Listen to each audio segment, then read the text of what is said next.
Pasamos ahora a presentar a José Ignacio Carrillo Martínez.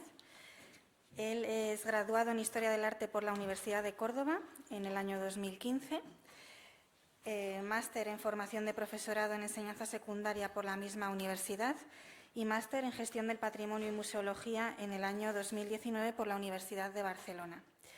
Actualmente realiza su tesis doctoral con una beca predoctoral en la Universidad de Barcelona, dirigida por Teresa Sala García y Xavier Rogué Ventura, que lleva por título Interiores de artistas musealizados, Casas Museo en Cataluña desde la Reinacença hasta nuestros días.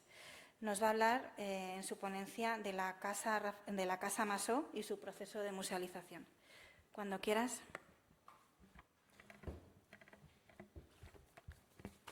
Sí. Muchas gracias en primer lugar por la presentación y mejor ¿no? Y a todos por estar aquí. Bien, en primer lugar me gustaría hablar un poco sobre, ese tema de la tesis que hace poco que la comencé, por lo cual todavía está muy verde y poco a poco pues vamos sacando conclusiones de la misma, ¿no? Uno de los casos de lo que estudiamos en la tesis es la Casa Masó, que será el objeto de estudio de esta ponencia. En este sentido, las casas de museo se pueden relacionar como un centro de patrimonialización, porque es un tipo de patrimonio especial que está relacionado íntimamente con un ambiente doméstico. Es decir, que tiene unos valores que son distintos a los del museo convencional como tal lo entendemos. Y además de eso, una problemática distinta, ¿no? Cataluña, debemos decir que es la comunidad autónoma que más casas museos tiene en España, pero sin embargo no han sido estudiadas a nivel museográfico y museológico como tal. Si es verdad, si bien que se han estudiado de forma interna por cada una de las instituciones, el hecho de la recreación histórica y la museografía en no ha sido muy tratada. En este sentido, a través del ejemplo de la Casa Masó, vamos a ver cómo este tipo de casas tiene unas características dignas de estudio y unos procesos y condicionantes que se tienen en cuenta a la hora de musealizar un espacio que tuvo antes un uso diferente al de hoy día. Bien, para comenzar hablando de la Casa Masó, como bien dice el título, Arquitectura de vida, es importante hablar de su creador y de su murador, que fue Rafael Masó. Bien, Rafael Masó y Valentí nacen en Girona a finales del siglo XIX y en 1900 se va a Barcelona a hacer arquitectura, hasta 1905.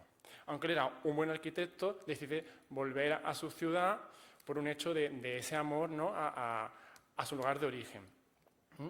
Hay que hablar de que esta casa, que será su casa natal, y él van a tener una relación muy férrea, como veremos actualmente. Tanto, de hecho, que en la Reforma él tenía planteado vivir allí, pero finalmente se casa y por decisión de sus suegros se va a vivir a otro apartamento, por lo cual al final nunca vivió allí en su madurez. Debemos decir que, en primer lugar, se va a Girona y hace pequeños proyectos de reforma, pero poco a poco irá cogiendo importancia en la ciudad y hará grandes obras. En este lugar, en este contexto, debemos decir que él tiene una gran influencia por el arte catalán, rural, y a su vez también por el arte nórdico de aquella época que se estaba teniendo lugar. A través de revistas y a través también de su viaje de novios, que se va al norte de Europa, ve lo que está haciendo allí y lo repetirá en su arquitectura. Debemos decir que, como hemos dicho anteriormente, Masó tiene una gran devoción por su casa natal y eso es notable. Tal era esa obsesión por su casa natal que cuando él crea su apartamento, se muda a su apartamento, va a intentar imitarlo a imagen y forma de esta casa. En cuanto a los valores arquitectónicos, son varios. En primer lugar, es la única casa de él que está abierta al público. Y en segundo lugar también es la única que está abierta al público que da al río de Girona, ¿no? Esta arquitectura está muy en relación a su forma de ser, ya que él venía de una familia con unos valores muy católicos y muy intimistas, y se va a ver mucho en la casa. Es así tanto que si vemos la fachada presenta un muro impenetrable, como vamos a ver también en el interior, para guardar esa intimidad familiar de la que tanto presumía. Por lo cual, esta casa es reflejo del arquitecto. Además de ello, hay que decir que su familia poco a poco se fue haciendo cada vez más rica por el hecho de ser burgueses en crecimiento y tenía que dar esa imagen de importancia a la ciudad. Esta casa, como hemos dicho, es la unión de 4 casas antiguas, por lo cual él no la creó, él solo la remodeló. Pero es tanto ese amor a la arquitectura y al detalle que él va a ser el que crea el exterior e incluso el interior. Él diseña todo, interior y exterior. Y su familia sabía lo que tenía y por ello lo conservó hasta hoy día. Hecho que ha hecho que actualmente sea muy fácil recrear el espacio porque apenas ha cambiado en el tiempo.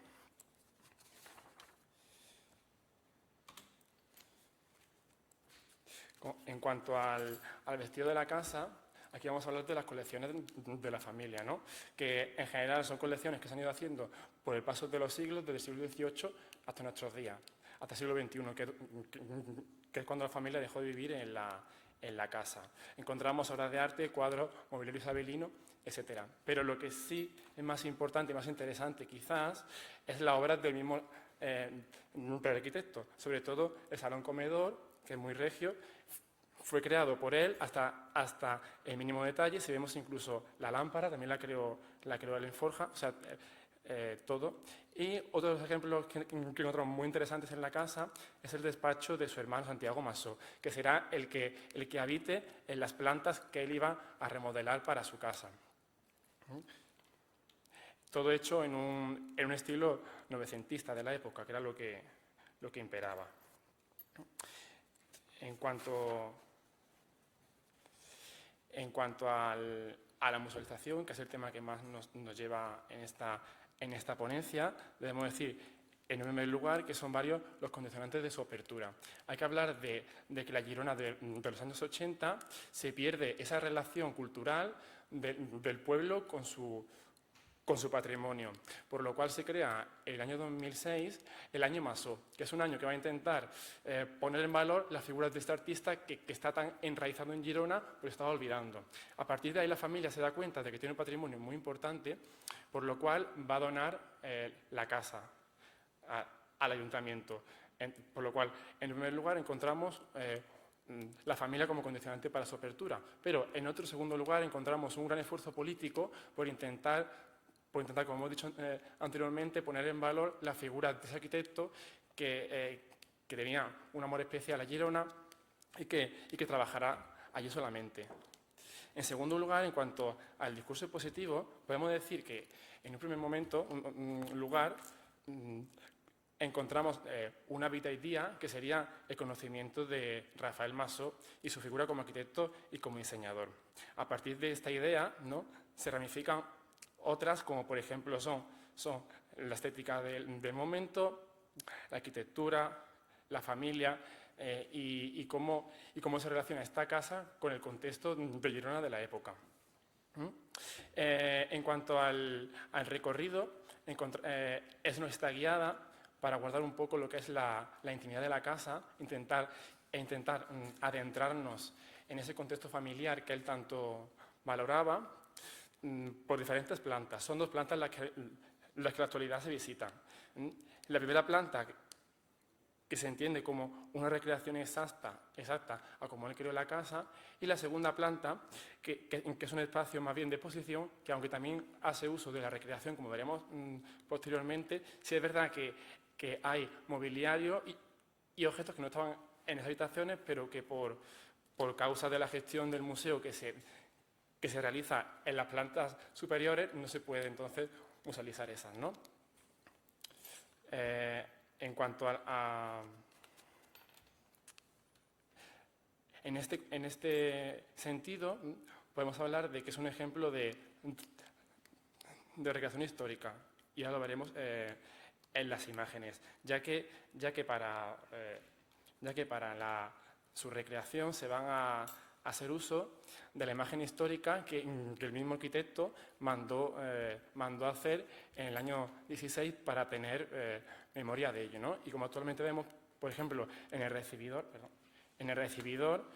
actualmente, o sea, es idéntico, como por ejemplo vemos también el comedor, el cual la familia también ha tenido un celo por cuidar este patrimonio, ¿no? Que ya sabía ya que era muy importante, y bueno, gracias a eso actualmente lo conservamos, ¿no? La Casa Masó abrió en el año 2011, pero tuvo que realizar una gran tarea de rehabilitación. En primer lugar, se va a restaurar las plantas últimas porque la familia todavía estaba viva.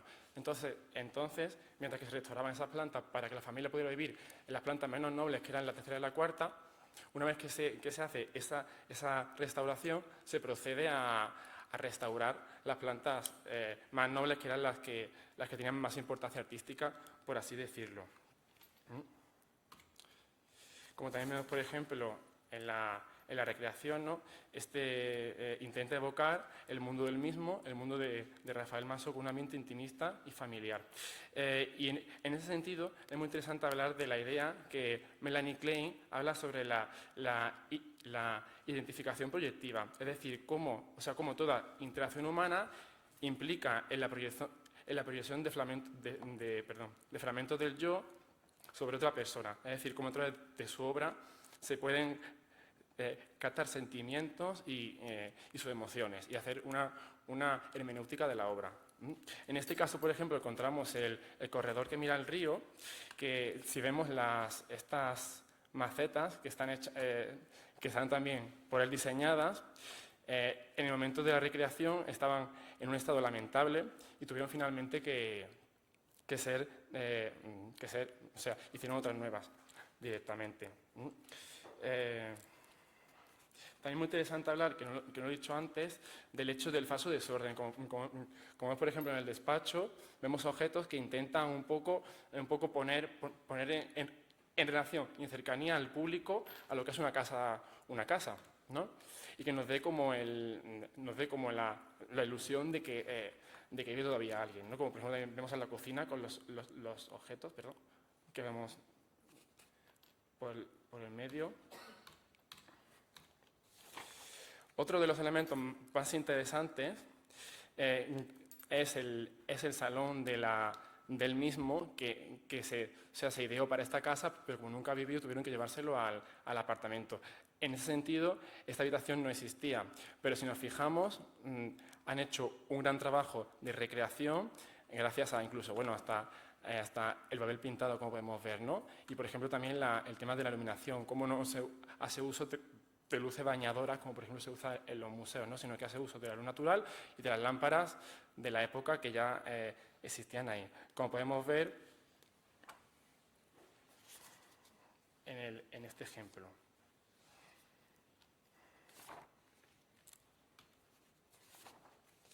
Para hablar de otros casos, para ver esas diferencias que se pueden percibir entre una casa museo y otra, he traído como ejemplo la Casa Museo Dominici Montaner, que está en Canet de Mar. Este fue un importante arquitecto modernista, el cual lega esta casa como su casa de verano. Está planteada totalmente diferente a lo que hemos visto anteriormente, que es un ejemplo de casa regia museo, o sea, el típico caso de casa museo. Perfecto.